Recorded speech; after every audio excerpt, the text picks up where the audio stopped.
Ce matin encore, une de mes coureuses me disait qu'elle avait peur d'aller courir toute seule, surtout l'hiver, avec les jours qui finissent très vite.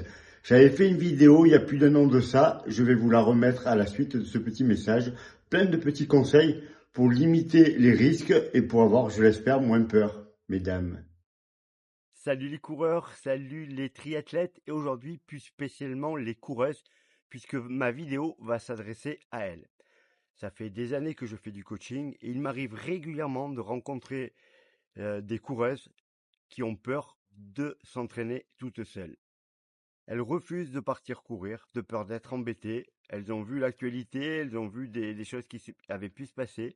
Et donc, j'ai envie de leur donner des conseils pour avoir moins peur ou pour s'organiser pour qu'elles n'aient pas raison d'avoir peur. La première chose que vous pouvez faire, on va partir du plus basique au peut-être plus compliqué. Vous avez la possibilité d'aller courir avec des amis régulièrement. Faites-le. En groupe, vous vous sentirez plus forte et vous aurez moins peur. Malheureusement, on ne peut pas toujours faire cela. Donc, il faut s'organiser pour quand on est seul. Il existe des lieux qui sont super safe pour courir. Vous avez des zones où il y a énormément de monde. Ça peut être un stade, ça peut être un parc, ça peut être une voie hyper fréquentée par des passants. Vous savez très bien que si vous courez là, il ne vous arrivera rien, à part vous faire draguer peut-être un peu lourdement parfois, mais c'est pas catastrophique, vous n'êtes pas en danger. Moi, j'habite dans la région marseillaise. Si vous courez sur la corniche, il y a peu de chances que vous soyez vraiment embêté. Si vous allez sur un stade, comme je le disais précédemment, c'est la même chose. Malheureusement, on n'habite pas tous dans des endroits comme ça. Alors, comment fonctionner? Premièrement, il existe des applications, la montre Garmin et d'autres montres qui permettent de, quand on commence une activité, d'envoyer un live tracking. C'est-à-dire que vous pouvez faire suivre à quelqu'un de votre entourage l'endroit où vous vous trouvez. Ça peut déjà vous rassurer de savoir que quelqu'un sait où vous êtes s'il y avait un problème. Ça ne réglera pas le problème, mais vous savez déjà que quelqu'un sait où vous êtes. Vous pouvez également, si vous n'avez pas tout ça, quand vous partez courir, vous dites où vous allez courir, à quelle heure vous partez courir. Aujourd'hui, on a tous des téléphones. Bien entendu, vous emportez votre téléphone. On va passer aux consignes. Alors là, c'est une consigne qui est importante et qui n'est pas évidente pour tout le monde. Bon, déjà, vous allez choisir des parcours que vous connaissez, des parcours que vous avez peut-être repérés auparavant, des parcours où il n'y a pas de danger imminent. Vous n'allez pas aller courir de nuit dans une forêt, parce que si vous vous retrouvez là, vous allez avoir peur tout court, même s'il n'y a personne. Si jamais vous tombez sur quelqu'un, ça va être très compliqué. Donc déjà, à l'avance, repérez un, deux, trois ou plusieurs parcours de l'endroit dont vous partez, pour comme ça, vous êtes tranquille. Une chose qui est super importante, on ne fait pas toujours le même parcours. On ne fait pas toujours le même parcours à la même heure. Très simple à comprendre. Vous partez courir à 7 heures tous les matins. Vous tournez à droite, puis vous faites 500 mètres en ligne droite, puis ensuite vous partez à gauche.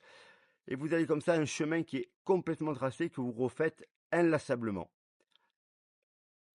On peut tomber effectivement sur un malade qui va vous voir passer tous les matins à la même heure, au même endroit, et qui, au fil des jours, va commencer à bloquer sur vous et qui va peut-être finir par vous emmerder. Donc, ne faites pas ça. Vous changez de parcours régulièrement, ou vous changez d'heure de parcours régulièrement, ou un coup vous le faites dans un sens et un coup vous le faites dans l'autre. Ça va déjà régler 90% des problèmes. Personne ne pourra être là pour vous attendre, parce que c'est ça le vrai danger.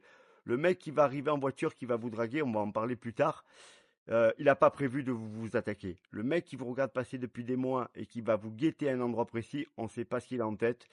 Et là, il faut faire super attention. Ça, c'est vraiment important. Donc, comme je le disais tout à l'heure, vous partez aussi avec votre téléphone. Vous pouvez partir également avec un sifflet d'alarme. Un sifflet d'alarme, c'est quoi? Vous le trouvez chez Decathlon. C'est des petits sifflets de sécurité plutôt qu'on prend quand on part en montagne pour siffler quand on est perdu. Vous pouvez avoir ça dans une poche ou une mini-alarme. Certaines filles partent aussi avec des petites bombes lacrymogènes. Pourquoi pas? Mais dans ce cas-là, il faut savoir s'en servir. C'est-à-dire, par exemple, ne pas balancer de la bombe lacrymo face à un vent où vous allez tout prendre dans la gueule. Ne pas lancer non plus de la bombe lacrymo sur quelqu'un qui vous demande l'heure. Euh, je pense que tout ça, c'est si ça vous rassure, faites-le. Mais ça changera pas grand-chose. Alors que pas courir dans le même sens tous les jours, pas partir à la même heure, prévenir les gens où vous allez, ça va vraiment régler vos problèmes. Autre chose que vous pouvez faire, là on va passer à la partie je me fais draguer, je me fais emmerder. Moi j'habite dans le sud de la France, ma femme est une coureuse. Au moins une ou deux fois par an, elle me dit tiens, il y a un mec qui m'a emmerdé. Il est arrivé une fois où un mec l'a vraiment emmerdé. Donc il faut prévoir à l'avance ce que vous allez faire. La première chose à faire, quand vous voyez qu'un mec vous suit en bagnole, c'est vous sortez votre téléphone et vous faites semblant de prendre la voiture en photo. Dans 99% des cas, il va se barrer. Parce qu'il se dit, tiens, la nana, elle a pris ma plaque, et je me barre. Ça, c'est évident. Vous pouvez faire semblant aussi d'appeler quelqu'un. Il va peut-être s'arrêter à votre hauteur, vous parler, vous êtes charmante, vous voulez pas que je vous emmène, enfin, le dragueur classique. Si ça s'arrête là, vous l'envoyez bouler. S'il insiste trop, vous faites la photo, vous faites semblant de téléphoner, normalement ça devrait suffire. Parfois, vous en avez qui sont beaucoup plus compliqués que ça, qui vont vous suivre si vous faites demi-tour, qui vont vraiment vous mettre dans une situation où vous pouvez vous trouver en difficulté. Dans ce cas-là, si vous connaissez le parcours, vous avez dû regarder des endroits où, par exemple, une voiture ne peut pas aller. Ne courez pas devant la voiture. Vous êtes une coureuse, mais vous allez courir, mais vous allez traverser un champ, vous allez partir en sens inverse, vous allez traverser la route, passer sur un petit chemin et disparaître. Si vous courez dans une zone qui est habitable, n'hésitez pas à sonner chez quelqu'un en lui disant il y a quelqu'un qui me suit, j'ai peur. Personne ne vous claquera la porte au nez. Si vous courez en ville et que c'est en ville qu'on vous emmerde, vous rentrez dans un magasin. En tout cas, ne soyez pas une victime, ne restez pas à ne rien faire. On a parlé donc de la circulation, jamais le même chemin, jamais la même heure. On prend un sifflet, pourquoi pas, parce que le bruit, ça fait toujours partir. On prévoit à l'avance ce qu'on va faire si quelqu'un est vraiment lourd. Je change de direction, je traverse, je rentre dans un magasin, je vais chez quelqu'un, ou je vais courir dans un endroit où je sais qu'il n'y a aucun danger, c'est-à-dire le stade d'athlétisme, le parc où il y a toutes les familles, la voie piétonne, etc., etc. Mais surtout par pitié, ne paniquez pas, ne voyez pas le danger de partout. Effectivement, il y a eu des joggeuses qui se sont fait agresser.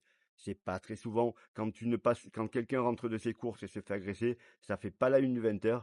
Quand c'est une joggeuse, ça fait la une du 20h. On dirait que ils ont envie de faire peur à toutes les filles qui courent. Alors j'ai parlé de filles depuis tout à l'heure. Si vous êtes un garçon et que vous avez peur, c'est la même chose. Je suis honnête, je n'ai connu que des filles et de très nombreuses filles qui me disaient Michel, j'ai plus envie d'aller courir. Alors, plus que la peur, c'est souvent les dragueurs.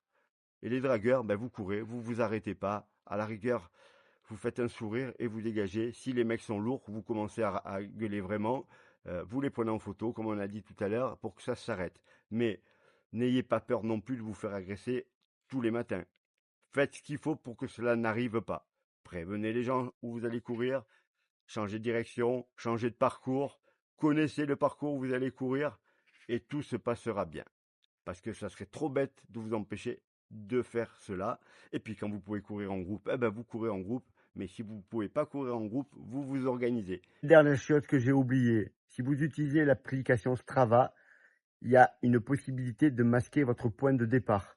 Donc vous tapez votre adresse dans les réglages et vous lui demandez que dans un rayon de 500 mètres par exemple, personne ne puisse savoir d'où vous êtes parti. Parce que sinon, n'importe qui peut regarder votre Strava et savoir où vous habitez.